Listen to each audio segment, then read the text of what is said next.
अजीज दोस्तों नमस्कार। अजीज दोस्तों, पाकिस्तान आर्मी खुल के सामने आ गई है पॉलिटिक्स में। आसिम मुनीर वेट कर रहा था कि इसका नोटिफिकेशन आ जाए। इसके नोटिफिकेशन के हवाले से आर्म्ड फोर्सेस के अंदर क्या इसकी मुखालफत है, पॉलिटिकल लीडरशिप के कितने रिजर्वेशंस हैं, वो एक अलग बहस है। लेकिन वेट कर रहे थे कि कब नोटिफिकेशन आए और हम खुल के सामने आए। दुनिया की किसी कंट्री में आर्मी इस तरह पॉलिटिशियंस को गालियां नहीं देती, पॉलिटिशियंस के लिए ऐसी ज़बान नहीं इस्तेमाल करती जो आज एक टेररिस्ट का बच्चा जनरल शरीफ, ये टेररिस्ट सुल्तान बशीर का बेटा है। सुल्तान बशीर को यूनाइटेड नेशंस ने टेररिस्ट डिक्लेयर किया था और ये इसका बेटा है। इसने जो ज़बान इस्तेमाल की है, नो डाउट के वैसे तो मैं नहीं कहूँगा कि स्टैंडर्ड से नीचे है, क्योंकि पाकिस्तान आर्मी जैसी घटिया आर्मी दुनिया की कोई नहीं, उनका कोई स्टैंडर्ड ही नहीं है। मैं इसकी कुछ चीज़ों का जवाब दूंगा। पहले ज़रा ये अहमद नूरानी को सुन लें। किसी बड़े या बुरे शख्स की औलाद होना किसी भी इंसान का मेरिट या डीमेरिट नहीं होता। मतलब इस बात का यह है कि अगर कोई शख्स बहुत बड़ा है तो ये उसकी औलाद का मेरिट नहीं होना चाहिए। अगर कोई शख्स बहुत बुरा है या कोई बुराई उसके साथ एसोसिएटेड है तो ये उसकी औलाद का डीमेरिट नहीं हो सकता। यही बुनियादी असूल है। हम अगर पाकिस्तान जैसे निज़ाम और पाकिस्तान जैसे मुआशरों में, जहां पे हम मुजरमों को सजा नहीं देते, निशाने इबरत नहीं बनाते, बल्कि उनके पीछे खड़े होते हैं, निज़ाम उनके पीछे खड़े होता है, वहां पे अगर हम में अब भी ये तमन्ना है कि हम इस मुल्क को आगे लेके जाएं तो हमें बाज़ तैनातियों पे थोड़ी सी एहतियात बरतनी है, ताकि बैनुल अक़वामी मीडिया में हमारा जो एक तासुर है, एक इमेज है, वो ख़राब ना हो, लोग हमारा मजाक ना बनाएं। हम अच्छी चीज़ें और अच्छी बातों के साथ दुनिया के सामने अपना चेहरा लेके आए। मेरे लिए ये बात बड़ी हैरानगी का मौजब थी जब मुझे पता लगा कि सुल्तान बशीरुद्दीन महमूद के बेटे को पाकिस्तान आर्मी के इदारे इंटर सर्विसेज पब्लिक रिलेशंस यानी ISPR का सरबरा यानी कि अफवाज पाकिस्तान का स्पोक्स पर्सन तैनात किया गया है। साफ जाहिर है सुल्तान बशीरुद्दीन महमूद अक़वाम मुत्तहिदा की तरफ से दहशतगर्द तंजीमों और दहशतगर्दों के साथ राब्ते साबित हो जाने के बाद एक फहरिस्त जो है अक़वाम मुत्तहिदा की, जिसमें मुख्तलिफ लोगों और तंजीमों पर पाबंदियाँ लगाई गई हैं, बैनुल अक़वामी आलमी सतह पर पाबंदियाँ लगाई गई हैं, उनका नाम उस फहरिस्त के अंदर मौजूद है। और वो पाबंदियाँ हुकूमत पाकिस्तान यानी कि पाकिस्तान बतौर रियासत मानता है, तस्लीम करता है, उनको इम्प्लीमेंट बाकायदा करता है। उन साहब के बेटे हैं ये, तो साफ जाहिर है कि ये एक ऐसी तैनाती है। बहुत से लोग इसके ऊपर भाग के आके और ये कहेंगे किसी भी तौर पे आप डीमेरिट नहीं कर सकते, अगर वो दहशतगर्द थे भी सही तो बेटे जो हैं वो ठीक है। लेकिन बात वही जो मैंने अर्ज की कि आप इस तरह के ओहदे और भी बहुत सारे हो सकते हैं, इससे प्रेस्टिजियस ओहदे हैं, लेकिन एक ऐसा ओहदा जिसने बैनुल अक़वामी मीडिया से ताल्लुक में आना है। आप खामखा क्यों उन बातों को दोहरवाना चाहते हैं दुनिया के सामने, दुनिया जो आपके लिए शर्मिंदगी का बायस है, जहां पे आपने गलत चीजें की हुई हैं, जहां पे आपने गलत काम किए हुए हैं, वहां पे उससे किसी भी हवाले से मुंसलिक लोगों को, चाहे बेटा ना भी होता, कोई ताल्लुक होता, इवन देन साफ जाहिर है कि उसमें हो सकता है ये साहब जो है बहुत ही अच्छे हों, बहुत प्यारे हों, इन्होंने जिंदगी भर पाकिस्तान के लिए बाकमाल और बेमिसाल काम किए हो, आप तो इनके साथ भी नाइंसाफी कर रहे हैं। इससे अच्छा ओहदा इनको दिया जा सकता था, लेकिन आप ये वाली चीज करके ऑब्वियसली अब ये बात दुनिया भर में डिस्कस होगी और इसका मजाक बनेगा। देखिए बात यह है कि ये जो भी पाबंदियाँ अक़वाम मुत्तहिदा की तरफ से लगी उनके अलकायदा से ताल्लुक़ होने के हवाले से, वो सब चीज़ें जो हैं वो रिकॉर्ड पर हैं, वो सब की सब चीज़ें साबित हुई। देखें जो सुल्तान बशीरुद्दीन है, ये तो 80 की दहाई में इनका नाम जो है वो एक आप कह सकते हैं कि एक मुतनाज़ा या एक अताई साइंसदान के तौर पर सामने आया। इनकी जो शोहरत थी वो एक इस्लामी टच देने वाले साइंसदान की थी, जो कि जिन फिजिक्स का एक टॉपिक जो है, सब्जेक्ट जो है वो सामने लेके आया। और इन्होंने एक मकाला लिखा जिसका खुलासा ये था कि हम जिन्नों को काबू करके उनसे जो है वो बिजली पैदा कर सकते हैं, और हम सिर्फ पाकिस्तान के ही नहीं दुनिया भर के जो एनर्जी के मसाइल हैं वो हम हासिल कर सकते हैं। तो इन साहब की जो रिटायरमेंट है वो 1990 की दहाई के आखिर में हुई, और रिटायरमेंट के बाद एक इस्लामी टच का एक नई इंतहा जो है वो दुनिया में देखी। एक तरफ वो डॉक्टर इसरार साहब के रास्ते पे चले, और दूसरी तरफ जो है वो न्यूक्लियर प्रोलिफरेशन के एक ऐसे हामी के तौर पे सामने आए जिनका कहना यह था कि हमें एटम बम को दुनिया भर में जो इस्लामी ममालिक हैं उसमें बांट देना चाहिए। इसी अपनी सोच को आगे बढ़ाते हुए उन्होंने एक इंतहा पसंद तंजीम उम्मा तंजीम नो की बुनियाद रखी। देखें, ये जो DGISPR है, इसने कहा कि इमरान खान होता कौन है, हमारे बारे में बात करने वाला, उसकी हैसियत क्या है, वो है कौन। इमरान खान के बच्चे पाकिस्तान से बाहर पल रहे हैं, लाए ना वो उनको आर्मी में शामिल करे और फौज उधर भेजे KP में लड़ने के लिए TTP से। अब पहले तो ये कि तुम कौन होते हो। इमरान खान फिर इस मुल्क का एक पॉलिटिकल लीडर है जिसको मेजॉरिटी वोट दे रही है। पिछले इलेक्शन को तुम लोगों ने चुराया था, वरना ये मेजॉरिटी पाकिस्तानियों का लीडर है। मेरी पसंद नापसंद अपनी जगह, लेकिन बाकायदा वो एक लीडर है, पाकिस्तान की लोगों का फेवरेट लीडर है। तुम कौन हो? तुम इस सरकार पाकिस्तान की फौज के अंदर एक नौकर हो, सैलरी लेने वाले एक भाड़े के टट्टू हो।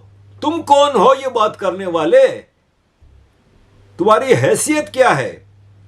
फिर तुम कहते हो कि फौज में भेजो इमरान खान के बच्चों को। और तो मुझे ये बताओ कि जितने जनरल हैं उनमें से किसका बच्चा फौज में है? तुम्हारा बच्चा फौज में है? आसिम मुनीर के बच्चे फौज में हैं? राहिल शरीफ के हैं? बाजवा के हैं? जनरल फैज के हैं? आसिम सलीम बाजवा जो सबसे बड़ा चोर है, डॉलर्स में बिलियनर है, उसके बच्चे हैं आर्मी में? तुम लोगों के बच्चे तो सारे सेट होते हैं। अभी Sahir Shamsad joint chief of army staff 27 नवंबर को जो रिटायर हुआ है, रिटायर होने के 2 दिन बाद कनाडा, फैमिली ऑलरेडी सेटल्ड है। तुम इमरान खान को ताने दे रहे हो। इमरान खान के बच्चे एक गोरी बीवी से पैदा हुए हैं, लंदन में रहते हैं, वहीं पैदा हुए हैं, वहीं रहते हैं सारे। तुम लोगों की तरह इस मुल्क में कत्लेआम नहीं कर रहे। तुम लोगों की तरह इस मुल्क को लूट के खा नहीं गए। कहता है कि इमरान खान एक जहनी मरीज है। होगा, तुमसे बड़ा जहनी मरीज कोई नहीं है और आसिम मुनीर से बड़ा जहनी मरीज कोई नहीं है। इससे पूछा गया कि KP का चीफ मिनिस्टर कहता है कि फौज वहां पे मस्जिदों में कुत्ते बांधती है और हमें कुत्तों की तरह ट्रीट करती है। पार्किंग जो कुत्ता भौंक रहा होता है ना, उसके बारे में जो है ना ज़्यादा परेशान होने की जरूरत है। जो अंदर बैठा हुआ है जहनी मरीज से लेके बाकी जितने हैं, वो फौज के बारे में बात कर रहे हैं। They not talk about the real issues. ये मैं यही कहूँगा कि बार्किंग जो कुत्ता भौंक रहा होता है ना, उसके बारे में जो है ना ज़्यादा परेशान होने की जरूरत है। तो वो आगे से कहते हैं जी कि हम आप में और कुत्तों में कोई तफरीक नहीं करते, और इसके ऊपर ना उन्होंने माजरत की और ना आपकी जानिब से कोई मुतल्लिक जो है कोई रद्द-ए-अमल आया कि इतना यानी गलीज किस्म का इल्ज़ाम लगाना विदाउट एनी एविडेंस कि वो कौन सी मसाजिद हैं, वो कौन सा इलाका है, कब का ये वाक़या है, कितने वाक़यात हैं। उन्होंने मसाजिद का जिक्र किया और उन्होंने कहा कि कुत्ते बांधते हैं।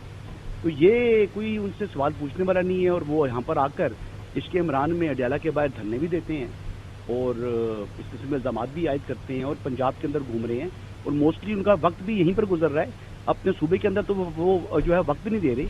जिस दिन कैट कॉलेज वाना का ऑपरेशन हो रहा था, उस दिन वो मीडिया लीग के जो है इब्तिदा कर रहे थे, क्रिकेट खेल रहे थे। ये संजीदगी का उनका लेवल है।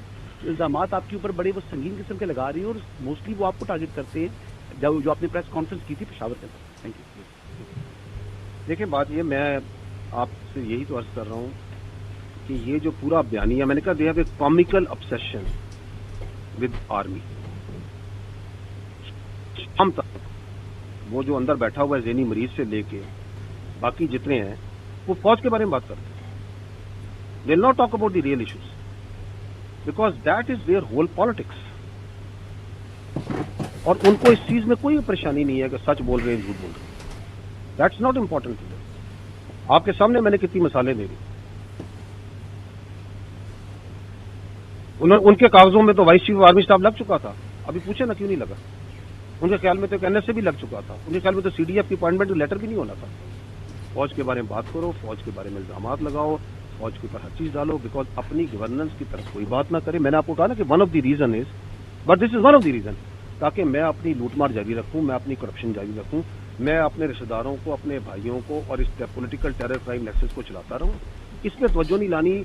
तो इन सब को जो सा है, ये समझते हैं कि पाकिस्तान की अवाम नाइव है ना, ये समझते हैं कि हम इनको बेवकूफ बना सकते हैं. तो मैं 3 बार ये बोला, मैं दोबारा बोल देता हूँ, ऐसे नहीं होगा. तो ये कहता है कुत्तों के भौंकने का हम जवाब नहीं देते, और तुम जो भौंक रहे हो हर दूसरे दिन आके डीजी आईएसपीआर को प्रेस कॉन्फ्रेंस देने की जरूरत क्या है? अगर डिफेंस का कोई मामला है या आर्मी को डिफेंड करने की बात है, तो वो एक और कुत्ते का बच्चा ख्वाजा आसिफ बैठा हुआ है ना, डिफेंस मिनिस्टर, तुम्हारा boss on paper he boss है. वरना तो आपको पता ही है, अभी ये एक आया था फॉरेन डेलीगेशन, तो उससे मिलने के लिए शहबाज शरीफ बैठा है. मजबूरन शहबाज शरीफ को उस सीट पे बिठाया जाता है, वरना औकात तो शहबाज शरीफ की भी आसिम मुनीर की जेब में पड़े हुए रबर स्टैम्प से ज्यादा कुछ नहीं है. लेकिन इसके बाद इसहाक डार बैठा है डेप्यूटी प्राइम मिनिस्टर. इसके बाद डिफेंस मिनिस्टर को बैठना चाहिए और फिर आसिम मुनीर हो, लेकिन डिफेंस मिनिस्टर आसिम मुनीर के बाद बैठा है. खुल के तो कॉन्स्टिट्यूशन की, कानून की, हर चीज की मुखालफत तुम कर रहे हो. तुम लोग किसी चीज को मानते ही नहीं हो. तुम लोगों की नजर में 90% पाकिस्तानी तो गद्दार हैं. पठान सारे गद्दार, बलोच सारे गद्दार, पंजाबी जो इमरान खान के साथ है गद्दार. तो बचा कौन है? फिर कहता है कि फौज में हम लोग मिडिल क्लास से हैं, लोअर मिडिल क्लास से हैं, गरीब क्लास से हैं. एक जनरल बता दो जो साला करोड़ों के बंगलों में ना रहता हो, डीएचए और पता नहीं क्या क्या भरे हुए हैं. हो सकता है फौज के जवान गरीब लोगों से हों, लेकिन वो तो बली के बकरे हैं. उनको तो तुम लोग अपनी नाजायज ख्वाहिशात को पूरा करने के लिए रखा हुआ है. कह रहा है अब इमरान खान से किसी को मुलाकात नहीं करने देंगे. ये इनका इंफॉर्मेशन मिनिस्टर है ना, क्योंकि जो बगैर मूंछ की दाढ़ी रखे ना, शरई दाढ़ी, आप समझ जाए उससे बड़ा हरामी कोई नहीं होगा, क्योंकि मजहब को यूज करते हैं. तो इसने अभी कहा है कि इमरान खान से मुलाकात के लिए इसकी बहनें जाती हैं, फिर वापस आके मैसेजेस देती हैं इमरान खान के पार्टी के लोगों को, और फिर इंतशार फैलाते हैं और दुश्मन मुल्कों के चैनल पे बैठ के इंटरव्यू देते हैं. दुश्मन मुल्कों पे इंटरव्यू देने की बात है ना, तो स्काई टीवी पे इंटरव्यू चला इमरान खान की बहन का. उसको एआई के जरिए जाली वीडियो बना के फैलाई गई कि देखो इसने कहा कि इमरान खान इंडिया के गुण गाता है, और भारत पाकिस्तान की जंग में इमरान खान भारत को सपोर्ट कर रहा था. तो स्काई टीवी की यल्दा जो एंकर हैं, उन्होंने फिर एक वीडियो निकाली. उन्होंने कहा कि भाई साहब ये टोटल नकली वीडियो क्यों बना के फैला रहे हो, ऐसी कोई बात ही नहीं हुई है. You know, morning, first of all, Sophie Wilf. But as you say, I mean, deeply disturbing, because not only was it shared tens of thousands of times, it was picked up by mainstream media in the subcontinent. And even the defense minister of Pakistan was responding to it. He was talking about the fact that, you know, India had been taught a lesson by Pakistan back in May when they had that confrontation where they were basically on the brink of all-out war and Donald Trump had to intervene. So we've had politicians, as you say, respond. It's been shared tens of thousands of times, picked up by mainstream media in the subcontinent. Commentators are discussing it and resharing. And in fact, this morning, there was another deep fake of me with a spokesperson, an Indian spokesperson, in some kind of embrace, which was completely fake and fabricated, again, shared thousands of times. So I think it's a deeply worrying time, because often we hear about the fact that AI deepfakes are a threat to our journalism, our democracies, and here we are seeing it played out in real time, where people don't have the literacy to decipher between what's real and what's fake, and then these things sort of spread and can be quite dangerous when you've got states who could be on the potential brink of war over these sorts of comments. वो ये कह रहा है दुश्मन मुल्कों को channel, अव्वल तो दुश्मन मुल्क है अगर स्काई वाला, तो जाते क्यों हो जूते चाटने अंग्रेजों के। तो ये है कि सारी नकली वीडियो फैलाती हैं। पहले इमरान खान की बहन नौरीन नियाजी का क्लिप चलाया नकली बना के, और इसके बाद अलीमा खान का वीडियो, नकली वीडियो बनाई। अब वो हैरान है यल्दा हकीम, जो कि स्काई न्यूज़ की जो एंकर है, कि इतना डीप फेक वीडियो चला रहे हैं ये लोग। फिर बीबीसी में भी इमरान खान के वीडियो, इंटरव्यू की नकली वीडियो चलाई गई। ये इनकी हरकतें हैं। जिस तरह इन्होंने सोशल मीडिया पे भारत से जंग जितवा दी थी, इसी तरह ये समझते हैं कि ये सोशल मीडिया का गलत इस्तेमाल करके इस तरह कर लेंगे। मैं कहता हूं कि बीबीसी और स्काई इतने बड़े चैनल हैं, ब्रिटिश चैनल हैं, इनको तो सू करना चाहिए पाकिस्तान आर्मी को, कि ये हरामजादे किस तरह की ये हरकतें करते हैं। अजीज दोस्तों, बात ये है कि मोतीउल्लाह जान ने कहा है कि एक एक्स प्राइम मिनिस्टर को झूठे मुकदमे में जेल में डाला हुआ है, उसके केसेस ही नहीं लगाते अदालतों में, लेकिन वो पॉलिटिक्स पे बात नहीं कर सकता। हाजिर सर्विस जनरल पॉलिटिक्स पे बात करते हैं, पॉलिटिक्स करते हैं। जिन्होंने जनरलों ने हलफ उठाया होता है, ओथ लिया होता है कि हम सियासत नहीं करेंगे, लेकिन इससे बड़ा हरामी कोई नहीं हो सकता कि हाफिज कुरान पे हलफ लेता है, ओथ लेता है और फिर उसकी खिलाफ वर्जी करता है। अगर इमरान खान से तुम लोगों को इतना ही डर है और वो इतना ही ताकतवर है, तो फिर निकाल के देखो ना उसको जेल से। अजीज दोस्तों, देखें, इमरान खान की 50 चीज़ों से इख्तलाफ हो सकता है, और उसकी एरोगेंस का ये हाल है कि जब ये जेल में, जब ये प्राइम मिनिस्टर था, तो ये इसके चारों तरफ ऐसे ऐसे लोग जमा हो गए थे और ये पहचान नहीं सका। क्योंकि मसला ये है कि इमरान खान 92 के वर्ल्ड कप के बाद जॉबलेस था।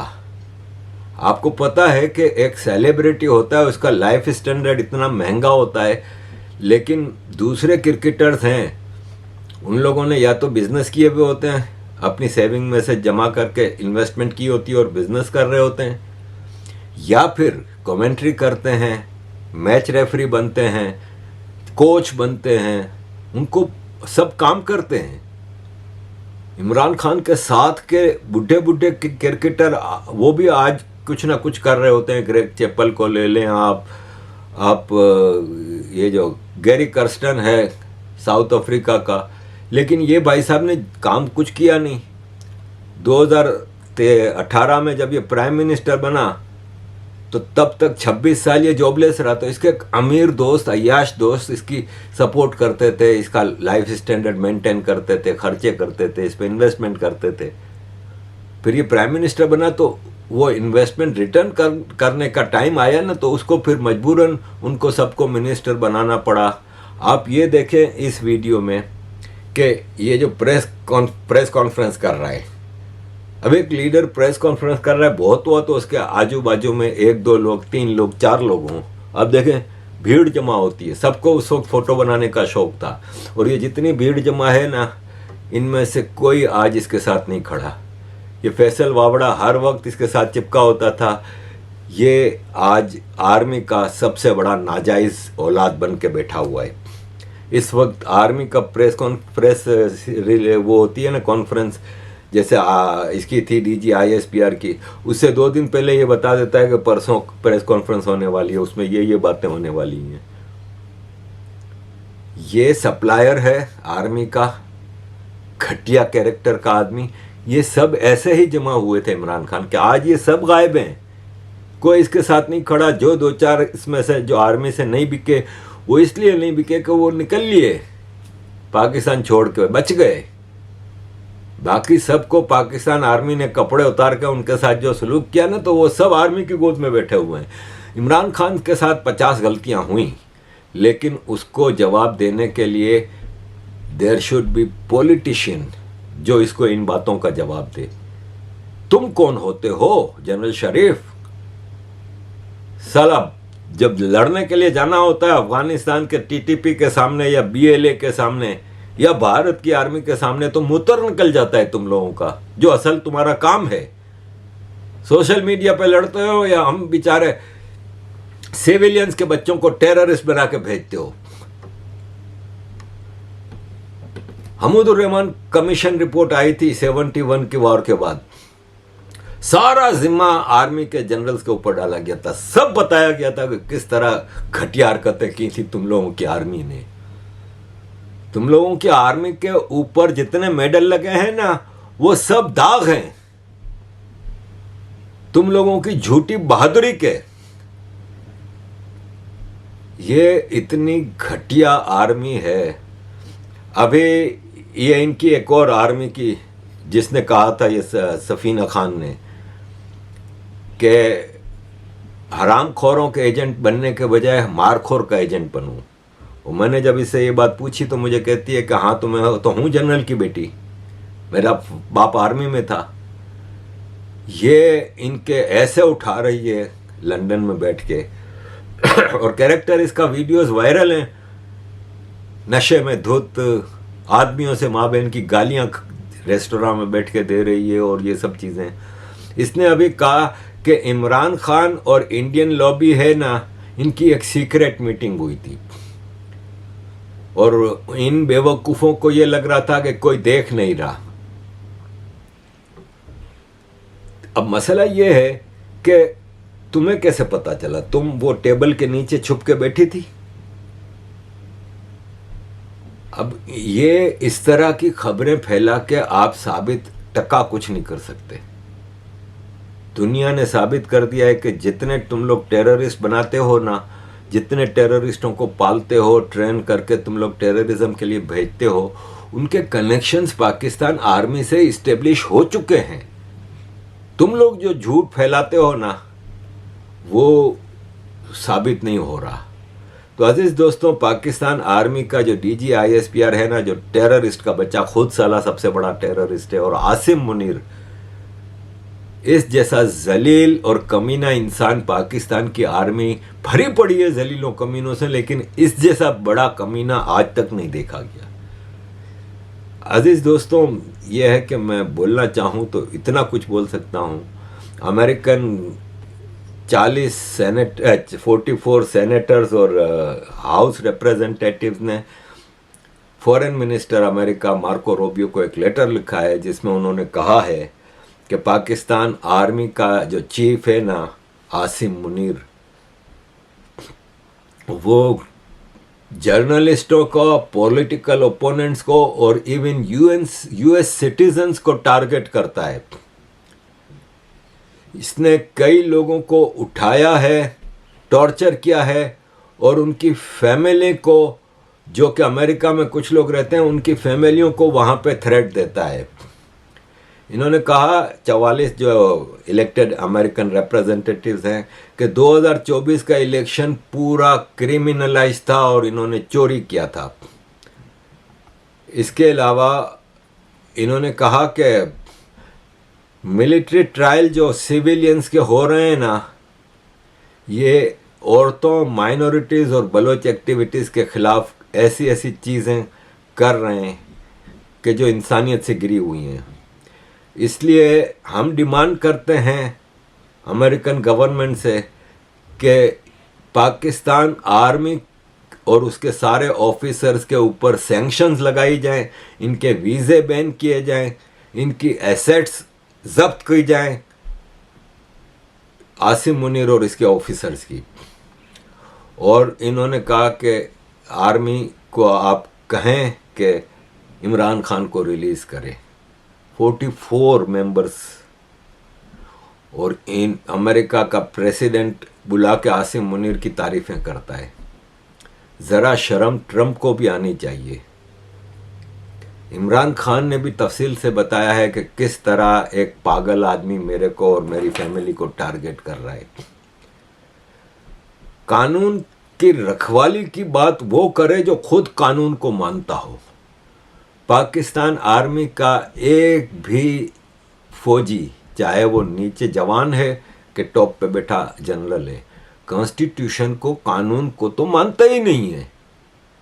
किसी किस्म के कानून की इनकी पासदारी है ही नहीं। अजीज दोस्तों, वक्त आ गया है, अब इस फौज का वक्त आ गया है। और इनको भी पता है, जिस हिसाब से ये भौंक रहे हैं ना आजकल, आसिम मुनीर और ये शरीफ और ये जितने, इनका वक्त आ गया है। इनको पता है कि बहुत जल्द इनका वक्त आ गया, इसलिए सबकी सेटिंगें हैं बाहर। ये साहिर शमशाद जो जॉइंट चीफ ऑफ स्टाफ था, कितना बड़ा पैट्रियट बन रहा था। साला पूरे पाकिस्तान में इससे बड़ा वफादार कोई नहीं था, पाकिस्तान से मोहब्बत करने वाला, और चला गया कनाडा। यतीम था, बचपन से यतीम था, आर्मी में चला गया। कहाँ से इतना पैसा कमाया भाई कि तुम कनाडा में अपनी फैमिली को सेट करके वहां पे बैठे बैठे अय्याशियां करोगे। तो अजीज दोस्तों, this is the story of Pakistan brutal corrupt चोर आर्मी। लेट्स सी आगे क्या होता है। अजीज दोस्तों, thank you very much for all your support. Kindly keep supporting.